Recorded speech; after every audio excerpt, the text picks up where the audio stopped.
거기에서 내가 열심히 보일러를 고쳐줘서 상대방에게 잘 해줬다. 자, 이것을 케어라고 한번 생각을 해보는 거예요. 그러나 거기에서 집 바깥으로만 탁 나가면 추워요.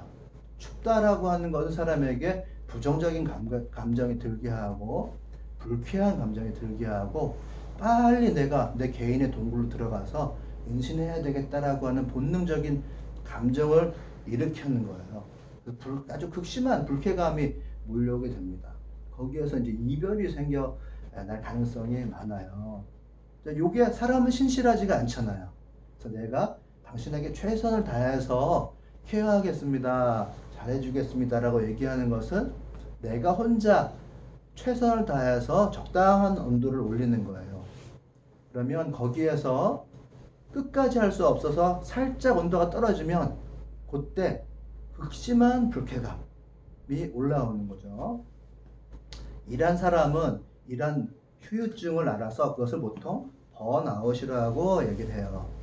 그리고 방 안에서 그나마 쾌적한 온도에 있었던 사람은 거기에서 살짝만 벗어나도 다시 엄청난 추위가 몰려오니까 그것을 실망이라고 얘기를 해요.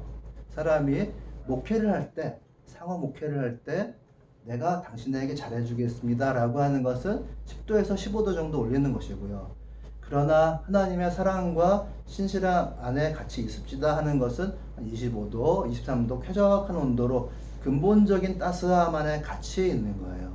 그러면 마음이 녹아서 하나가 되고 그것이 하강에서 내려왔을 때는 너와 내가 분별이 되고 나의 역할과 너의 역할이 분별이 되어서 한 마음으로 같이 갈 수가 있어요.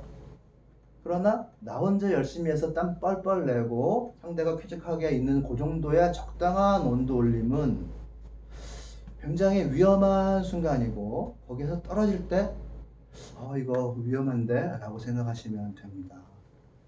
그때는 한쪽에서는 번아웃과 한쪽에서는 실망이 같이 나타날 가능성이 굉장히 많이 있어요. 그래서 우리 이 다윗이 한 근본적인 정말 예술적인 요 메시지에서 우리가 이 도시 목회적인 상황에서도 그대로 받아들여야 될 부분이 있는데 그 지점이 바로 야훼의 하나님의 지속적인 사랑과 신실성, 헤세드 웨 에메트라고 되어 있는 이게 유일하게 선대 잘 대접해 줄 수 있는 근본적인 방법이라는 거죠. 다윗 자신은 잘 대접하겠다고 이야기를 했어요. 하지만 야훼와의 결합을 이룰 때만 그것이 근본적으로 서로 주고받을 수 있는 사랑의 관계 안에 들어갈 수 있다고 하는 걸 얘기를 한 거예요. 내가 선대하겠다고 해서 잘해주겠다고 해서 잘해줄 수가 있는 것은 아니잖아요. 저도 마음이 아플 때가 많이 있었고 그 아픈 마음을 하소연할 때가 많이 있었던 것 같아요. 상대방이 공감을 해주지만은 공감이 왜 이렇게 약할까 대부분 그렇게 생각했던 것 같습니다. 공감을 많이 받지는 못했다고 생각이 들어요. 이제 마음이 아픈 사람은 계속 자기의 마음이 아프기 때문에 그 공감을 더욱더 많이 요청하게 되어 있는데 사람인 이상 같이 맨날 있을 수도 없고 매번 공감을 해주기도 참 어려워요. 그것이 한 사람은 번아웃으로 나타나고 한 사람은 실망으로 나타나게 되는 이유입니다. 인간적인 선대라고 하는 것은 그런 결과를 낳아요. 아픈 사람의 공감을 많이 해보셨을 때지만 그게 사람과의 관계를 어렵게 하잖아요. 왜 공감이 이렇게 약하지? 이렇게 생각을 하니까요. 그러나 다윗은 사랑, 헤세드를 하나님께 연결시켜서 사울의 사람들을 선대하고 그 결과 사울의 적법한 계승자가 됩니다. 그게 사람의 마음을 케어하는 방법이라는 거죠. 누군가를 돌보려면 먼저 참된 예배자가 되세요. 나의 온도가 먼저 올라가 있지 않으면 내가 선대하는 것은 한계가 있을 수밖에 없습니다.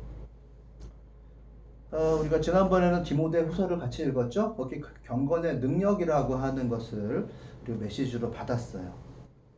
예배하는 자가 같이 사랑하는 자들이 하나님을 섬기는 자들의 경건의 능력이 있으려면 사랑의 흐름을 잘 정리해야 된다. 관계의 흐름을 정리해야만 합니다. 나를 너로 확장한다. 우리가 세상을 경영하고 참여하고 이웃을 돌보는 일을 해야 되니까 나를 너로 확장한다.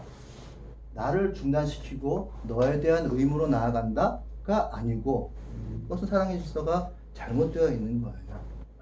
하나님에 대한 의무가 먼저이고 하나님 앞에 순종하는 것이 먼저이고 그 앞에서 나의 포지션 헤브론이라는 곳에 정확하게 들어가는 것이 첫 번째이고 그리고 나서 너를 위한 의무가 생겨나는 것이죠. 우리를 창조하신 하나님께 중심점 먼저 두는 것이에요. 권위를 거기에 먼저 두어야 합니다. 그것을 경건의 훈련이라고 이야기를 하고요. 그리고 나서 그리고 그것을 잘 돌보기 위한 나가 있는 거죠. 기본 체라고 하는 것과 용이라고 하는 것은 좀 분명히 있다고 생각해요. 그것을 바꿀 수가 없습니다. 하나님을 우선하고 하나님께서 나에게 주신 의무를 먼저 생각하고 하나님의 권위를 먼저 두는 것은 체예요. 절대 그것은 저는 바꾸지 않아요. 하나님께 대해서 예배하는 것은 의무입니다. 저는 하나님에 대해서 예배하는 개인적으로 할 수도 있고 안 할 수도 있는 그 예배 말고 시간을 저는 의무라고 생각하고 평생을 살았고 이 아침 시간에는 저의 시간이 아니라고 생각했어요. 이게 답이라는 것이 아니라 예배하는 것, 하나님께 드리는 시간, 하나님의 권위에 순종하고 그 앞에 무릎 꿇고 그에게 머리 숙이고 그에게 순종하는 것이 첫 번째. 그게 나 몸과 마찬가지예요.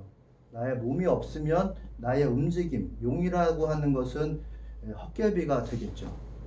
하나님과 먼저 하는 것이 체예요. 근본입니다. 그것을 절대로 바꾸지 마십시오. 하나님께 예배하는 것이 먼저 되어야 두 번째 케어가 가능합니다. 같이 온도가 올라가지 않으면 한 사람은 땀내고 한 사람은 있다가 실망, 번아웃 이 구조로 가기가 너무 쉬워요. 기본 전제인 하나님을 넘보지 마시기 바랍니다. 하나님의 권위를 인정해야 됩니다. 그렇지 않으면 내 안에 사랑 없음 이것을 어떻게 넘을까요? 나의 신실하지 못함을 어떻게 넘을까요? 가톨릭에서 말하는 냉담이 어떻게 해결될까요? 불가능하죠. 자기 중심을 넘어라. 그럼 널어가라가 아니라 자기 중심을 넘어라 라는 이야기는 하나님의 권위 앞에 머리 숙여라 라는 뜻입니다. 다른 방법이 없겠죠. 참된 예배자가 되는 것. 그것이 하나님의 사랑과 신실에 근거한 상호 목회를 하는 기본적인 체를 갖추는 길이에요. 그래서 여러분들에게 권고드리고 싶은 것은 먼저 예배 가운데서 하나님을 잘 만납시다 하는 평생을 이야기해도 잘 다 이뤄내기 힘든 거죠. 예배가 되는 평생의 수련을 잘 쌓읍시다 라고 하는 것이고 오늘 본문에 근거해서 좀 얘기를 하자면 이 기도 가운데서 말씀하시는 그 신비의 말씀을 듣는 거 다윗이 두 번 얘기해서 두 번 하나님의 말씀을 들어서 구체적인 나의 의무를 발견하는 거 기도 가운데서 신비의 말씀을 듣는 거 너무 중요한 것 같아요. 그런 삶 가운데서 역사하시는 하나님의 능력을 볼 수가 있습니다. 그래서 예루살렘으로 다이렉트로 갔을 수도 있는데 하필이면 헤브론으로 가서 거기에서 어느 기간을 통해서 서서히 왕으로 부상하는 왕이 되어지는 주어짐을 경험한 것. 이 다윗이 살아간 것은 그런 삶으로 계속 이어졌다고 생각이 들고 다윗의 인간적인 한계들은 많이 성경에서 이제 써있는들을 보셨죠.